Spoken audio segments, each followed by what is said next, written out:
everyone, welcome to the Private Parts Couch. I'm here with Nory. Hey. Hey, welcome. Hi, thank you. Yeah, thanks for having me. I'm so excited you're here. So we're going to talk about rheumatoid arthritis. Do you want to just go for it? Yeah, I guess so. Rheumatoid arthritis. Like I didn't know what it was until I got my diagnosis, because I thought I knew what it was, but I didn't. But it's when your immune system attacks your joints. So it's an autoimmune disease. I didn't know that about it. But yeah, it's an autoimmune disease and it attacks your joints. And that can create all sorts of symptoms like swelling, pain, inflammation, all that stuff. All that good stuff. Yeah. So when did you start showing symptoms? When did you start going through the process of diagnosis? Well, I mean, look, I'm a little bit complex in the sense that I've got a few other chronic issues that cause pain. Yeah. And so it's really easy to confuse all your symptoms, I think, when you have more than one thing happening all at once, right? Yeah. And so, I mean, I was just in pain and I was like, I'm just in pain. Like, I'm just in pain because I've got like osteoarthritis, I've got fibro. But like, I mean, I just thought it was just the same kind of pain. I just thought that's just what it was. But having said that, I didn't get my fibro diagnosis until I also got my rheumatoid diagnosis. Anyway, long story short is that I had a lot of things going on and I just read all my pain symptoms as just like, I'm just in pain, like from whatever else is happening in my body.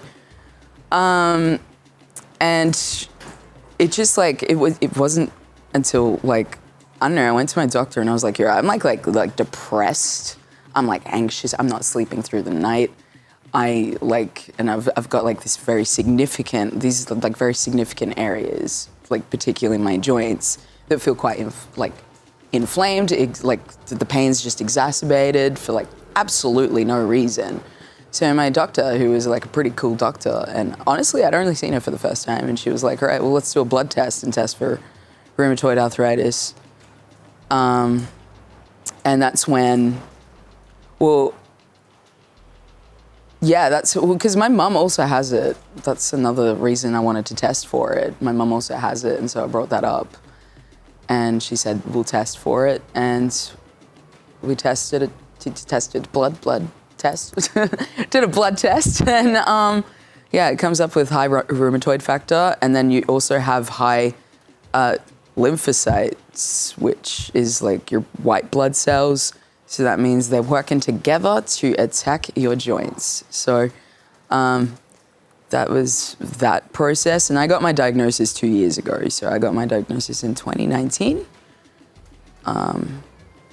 Yeah.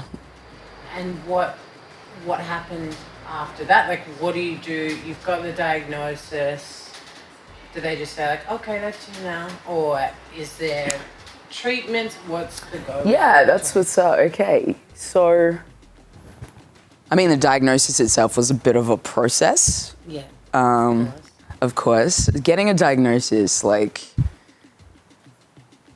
in this medical system is a chore. And, like, okay, because here's another thing. I have, like, a bunch of invisible disabilities. And so, like, when I walk in anywhere, I'm not showing you symptoms. Unless you, like, pay attention to the way I walk. I have a very, like, slight limp. But I'm not really showing any symptoms. So I'm walking in anywhere and they're kind of just like, well, why are you here? Sort of thing. And I kind of have to be like, yo, I'm in pain. Yo, I'm in pain. I need you to help me right now. Right? So I walk in. Well, no, that wasn't it. Well, I mean, like, I first of all got put through the public system because, of course, like, I mean, nobody wants to pay for being in pain. Like, no one wants to do that. I don't even want to pay for painkillers, being in pain, like, let alone for, like, getting a diagnosis, having someone to listen to me talk about being in pain. Like, I don't want to pay for any of that.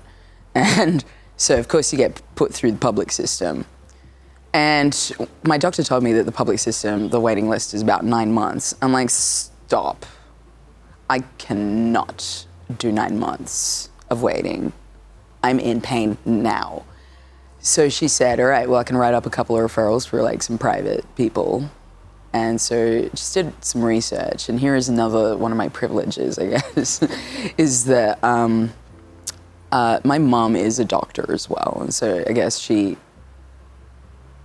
could just like, I don't know, like help me look for specialists, I guess. So I found a couple that could see me pretty soon. And so within like a few weeks, I had a diagnosis. But that's the thing, like when I walked in to the specialist's office, like I saw this first specialist, and he sort of was just like, yeah, why are you here? And I'm like, well, here are my blood tests, and here I am, and I think I have rheumatoid arthritis, and I've come to see you for that. And he goes, well, I don't know, like I don't see any swelling in your fingers. I don't see any swelling anywhere else. I'm just like, all right, well, can you, I don't know, like check my ankles, my knees, like, I don't know, can you check some things maybe? And he goes, like, I guess, you know? And I'm like, okay. So it felt like I just was forcing him to, like, check things. And I was like, oh, I hate this. So basically, I just kind of kept pushing. I was like, yo, like, I'm, like, literally not getting any sleep because I'm in pain. I'm not, like, I am going to work every day and I am just, like, I can't get any work done. My brain is just thinking about pain, and like, I need you to help me. Like, and he was just like, all right, okay, well, I'm going to put you on some immunosuppressants, and I'm going to give you, I don't know, this other pain medication for your other pain, because I think you might have fibro as well. And I'm like, okay. Anyway, so I hated that guy. And I checked in with him a couple more times before I was like, I think I need to find someone else. And so I just went on the internet, a couple of groups, you know, support groups, good old community, just turned to the community. And it was just like, yeah, I need a rheumatologist that's up north. Like, yeah, that's basically what it was. Got a few recommendations. And then I found a doctor who, yeah, she was really like, I don't know, like trauma informed. The way she spoke was so gentle. She like was like listened to me and just like would write a plan out. And I'm like, this is amazing. So that's like that's where I'm at the moment. I just check in like every few months with my rheumatologist. We do a blood test, we do some scans, we do MRI, I don't know, whatever. And just keep an eye on everything. But yeah, like in regards to the public system, I'm still in the system right now. So I got my diagnosis in 2019.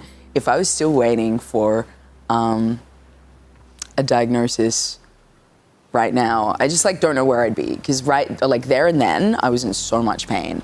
And I feel like I've been managing it pretty well at the moment. But back then, it was just not the case. And I just can't really imagine being there right now. Like, I don't really know how I'd be, you know, like with another couple of years of like no sleep and just constant pain. Like that stuff takes a toll on you. Yeah. So, yeah. So if you could give advice to doctors. Oof. This is my favorite question.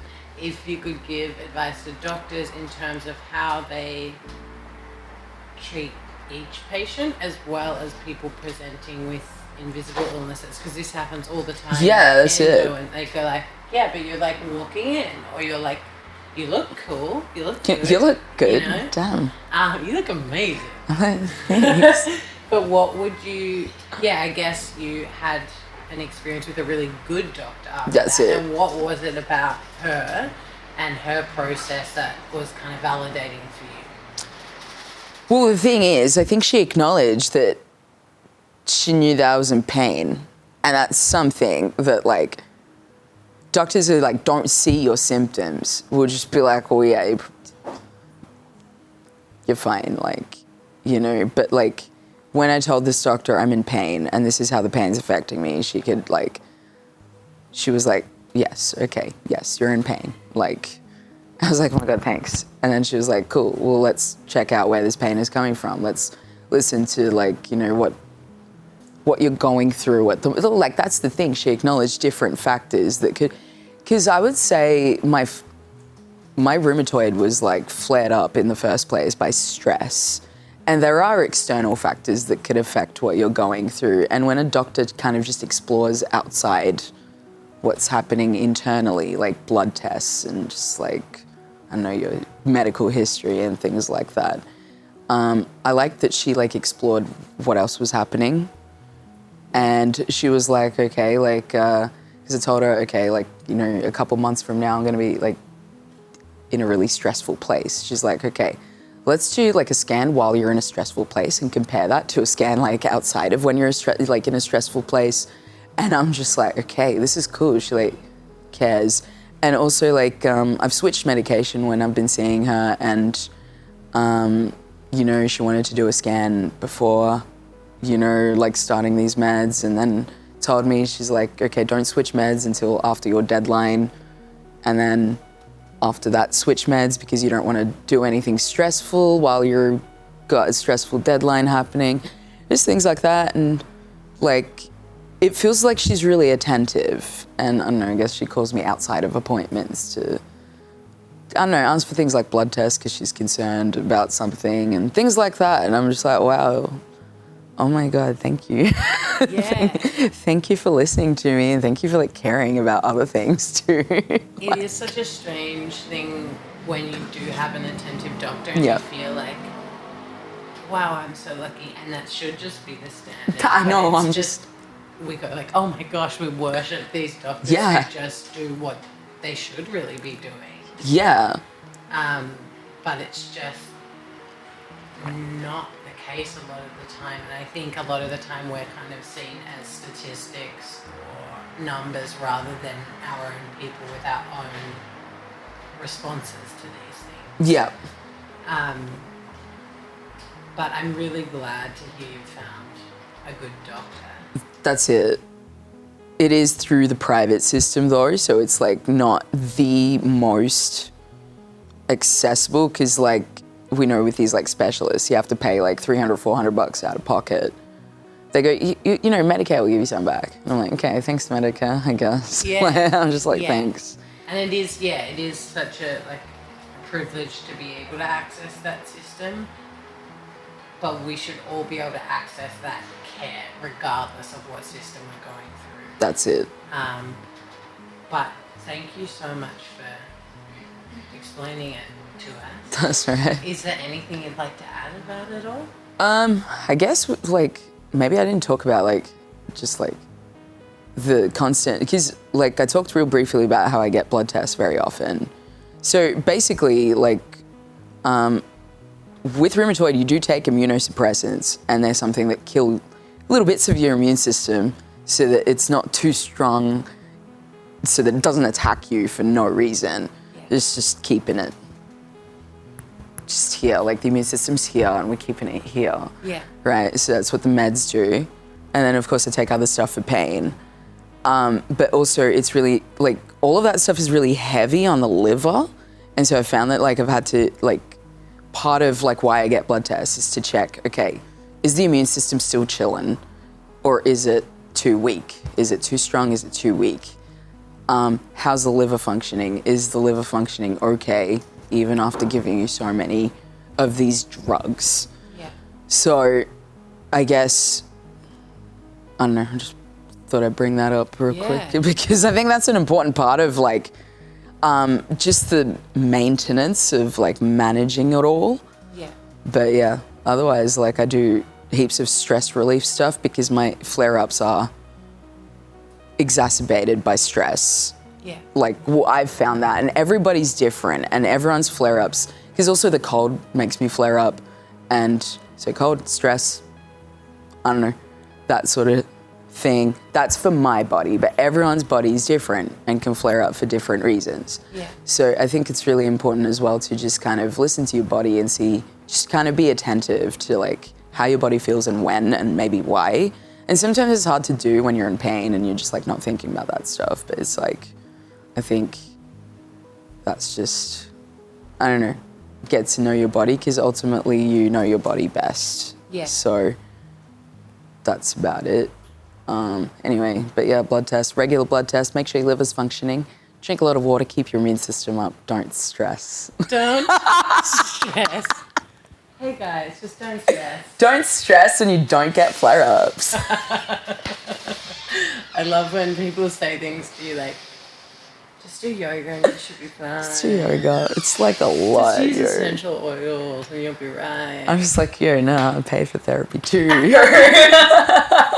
Also, we're just telling everyone here today that everyone should go to therapy. Everyone should definitely go to therapy. Even like, We endorse therapy that's here it. at Private. I am obsessed with therapy. Could not recommend it anymore. I'm right there with you. That's what's up. Thank you so much.